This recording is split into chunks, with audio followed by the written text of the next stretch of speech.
ನಾನಾರ್ ವಾತ ಪಿತ್ತ ಕಫವೆಂಬ ತ್ರಿದೋಷಗಳಲ್ಲಿ ಪ್ರಮುಖನಾದ ವಾತದೋಷ ಉತ್ಸಾಹ ಉಚ್ಛ್ವಾಸ ನಿಶ್ವಾಸ ವೇಗ ಪ್ರವರ್ತಕ ಸರ್ವೇಂದ್ರಿಯ ಉತ್ತೇಜಕ ಆಯುರ್ಧಾತ ಆಘಾತ ಕಾಲದಲ್ಲೂ ಸಾವು ಸಂಭವಿಸದಂತೆ ಮರಣವನ್ನೇ ಮೆಟ್ಟಿ ನಿಲ್ಲಬಲ್ಲ ಮಹಾವೀರ ರಸ ರಕ್ತ ಮಾಂಸ ಮೇಧಾದಿ ಧಾತು ಮಲಗಳನ್ನೂ ನಿಗ್ರಹಿಸಬಲ್ಲ ಸಾಹಸಿ ಅತಳ ವಿತಳ ಸುತಳ ರಸ ತಳ ತಳಾತಳ ಮಹಾತಳ ಪಾತಾಳಗಳಲ್ಲಿಯೂ ಪ್ರಭಾವ ಬೀರಬಲ್ಲ ಪರಾಕ್ರಮಶಾಲಿ ವೃಕ್ಷ ಲಘು ಶೀತ ಗುರು ಸೂಕ್ಷ್ಮಶ್ಚಲ ಗುಣ ಹೊಂದಿರುವ ಭೂಪ ನನ್ನಿಂದಲೇ ಚಲನೆ, ನನ್ನಿಂದಲೇ ಆರೋಗ್ಯ, ನನ್ನಿಂದಲೇ ಜೀವಕಳೆ, ಸಕಲ ಕಾರ್ಯಗಳೂ ನನ್ನಿಂದಲೇ ಆಗುತ್ತಿರುವಾಗ ಯಕಶ್ಚಿತ್ ನನ್ನ ಸ್ವಭಾವ, ನನ್ನ ಗುಣ ಸ್ವಭಾವ, ಆರೋಗ್ಯ ಜ್ಯೋತಿಯನ್ನು ಬೆಳಗಿಸಬೇಕಾಗಿರುವಂಥ ನನ್ನ ಈ ಗುಣ ಸ್ವಭಾವದಿಂದಲೇ ಇಂದು ನನಗೆ ನೆಮ್ಮದಿ ಇಲ್ಲವೆಂದರೆ ಛೀ, ಇದೊಂದು ಬದುಕೆ, ಇದೊಂದು ಜನ್ಮವೇ,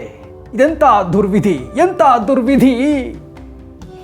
ನಾನೇ ಸರ್ವಶಕ್ತನೆಂದುಕೊಂಡರೆ ಅದ್ಯಾವ ಶಕ್ತಿ ನನ್ನ ಎದುರಾಗಿ ಬಂದು ನಿಂತು ಕಾಡುತ್ತಿದೆ?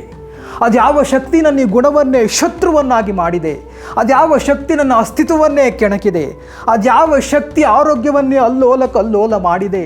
ಅದ್ಯಾವ ಶಕ್ತಿ ನನ್ನ ಮುಖಭಂಗ ಮಾಡಿ ತಲೆ ತಗ್ಗಿಸುವಂತೆ ಮಾಡಿದೆ? ಅವನೇ ಅವನೇ ಆ ನನ್ನ ಕುಲವೈರಿಯಾದ ವಾತಕರ ನಿಧಾನವೇ ಇದಕ್ಕೆಲ್ಲ ಕಾರಣ. ಎಲೆಯೆಲ್ಲವೋ ವಾತಕರ ನಿಧಾನವೇ, ವಂಚಕಿ, ಕಪಟಿ, ನನ್ನಂತರಾಳವನ್ನು ಹೊಕ್ಕು ಗುಣ ಕೆಡಿಸಿ ಮನ ಬಂದಂತೆ ಆಡಿಸುತ್ತಿರುವೆಯಾ?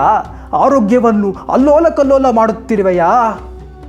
ನೀನು ನಿಜವಾಗಿಯೇ ಬಲವಂತನೇ ಆಗಿದ್ದರೆ, ಸರ್ವೋತ್ತಮನೇ ಆಗಿದ್ದರೆ, ನನ್ನಂತೆಯೇ ಕಾರಣಕರ್ತೃವೇ ನೀನಾಗಿದ್ದರೆ ಬಾ, ನನ್ನ ಎದುರಿಗೆ ಬಂದು ನಿಲ್ಲು. ನಿನ್ನ ಉದರವನ್ನು ಬಗೆದು ಕರಳನ್ನು ಮಾಲೆಯನ್ನಾಗಿ ಹಾಕಿಕೊಳ್ಳದೆ ಹೋದರೆ ನಾನು ವಾತದೋಷವೇ ಅಲ್ಲ, ನಾನು ವಾತದೋಷವೇ ಅಲ್ಲ.